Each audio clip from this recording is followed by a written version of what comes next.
Hi, this is the first mini lecture on Chapter 7, and we're going to cover Learning Outcomes 7-1 and 7-2.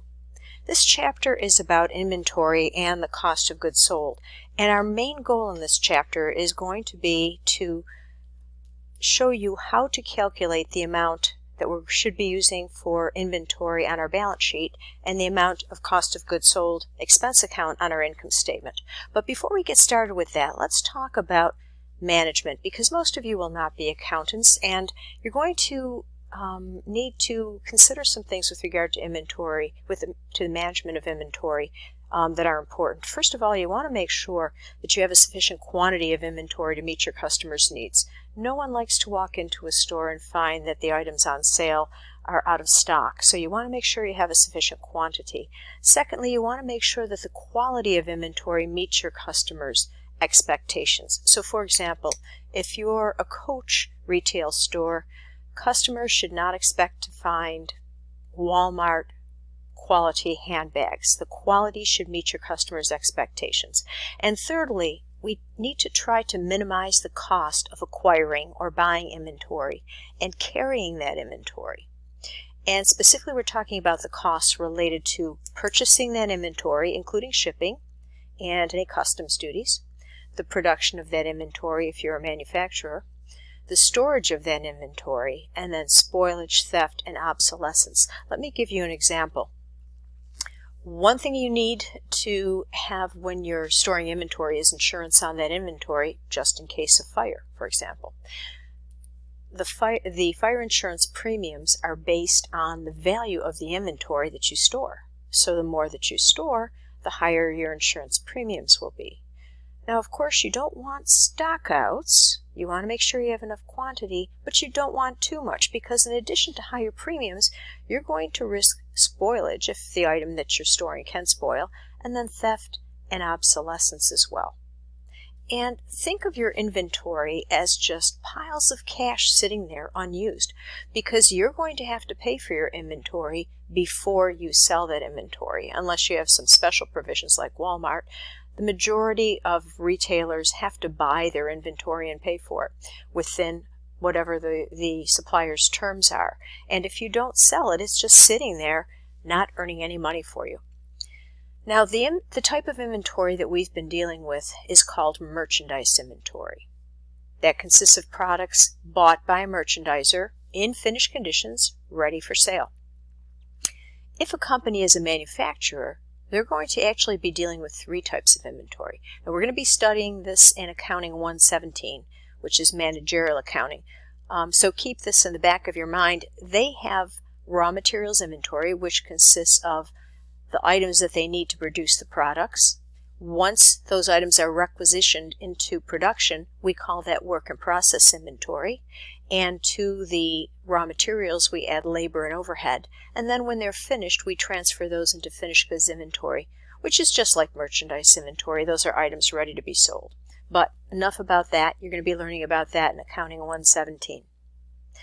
Another new topic for this chapter is consignment inventory, which refers to goods a company is holding and selling on behalf of the goods' actual owner. Typically, this arises when a company is willing to sell the goods for the owner for a fee, but does not want to take ownership in the event that the goods are difficult to sell. So the consignment inventory, those items, belong in the inventory and on the balance sheet of the actual owner, not the company who's holding and selling the inventory. This is important when it comes time to report the ending inventory on the balance sheet. Consignment inventory belongs to the actual owner, not the company that's holding and selling it. Back to a review of Chapter 6 here, goods in transit.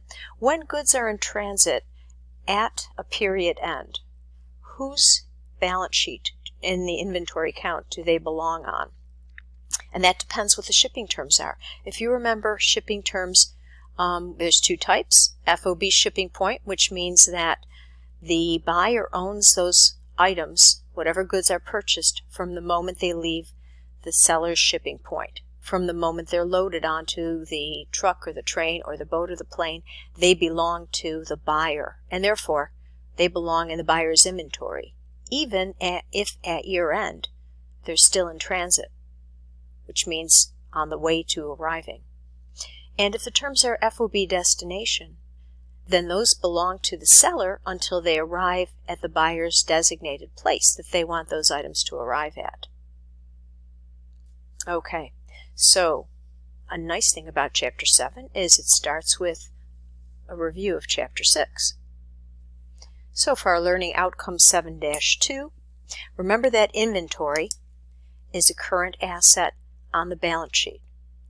It's a current asset because we expect to sell it within the year and turn it into cash.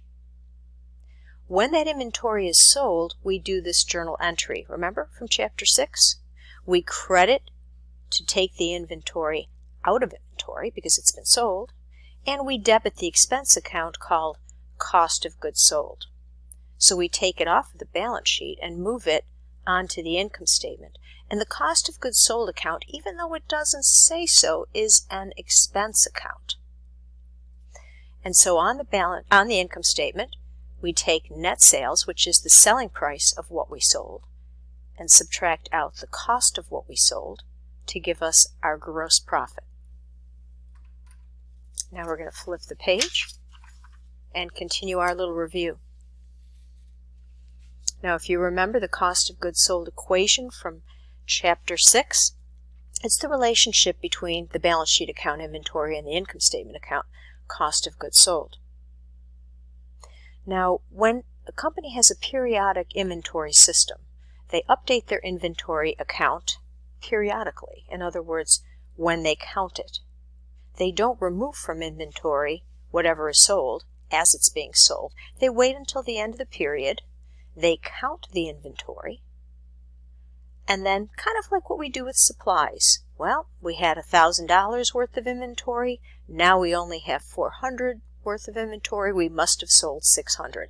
So they determine what they sold by comparing what was available to be sold to what was left. And here's a better demonstration of this. I like when we show things vertically because they seem to make more sense. There's the beginning inventory units. We multiply it by the cost we paid to buy that inventory. Gives us a total cost of 50.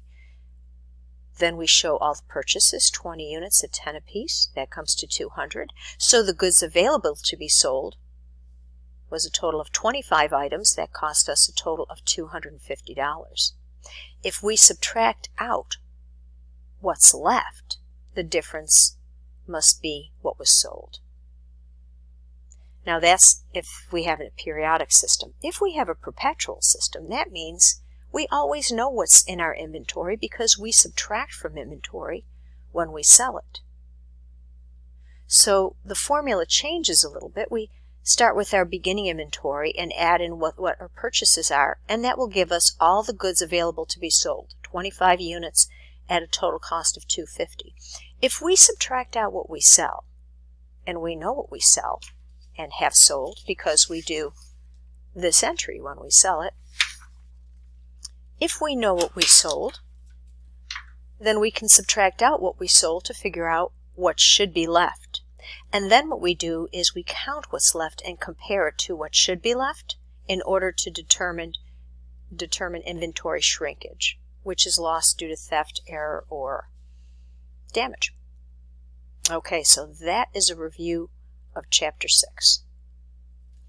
Now we're going to take a break and we're going to start learning outcome 7-3.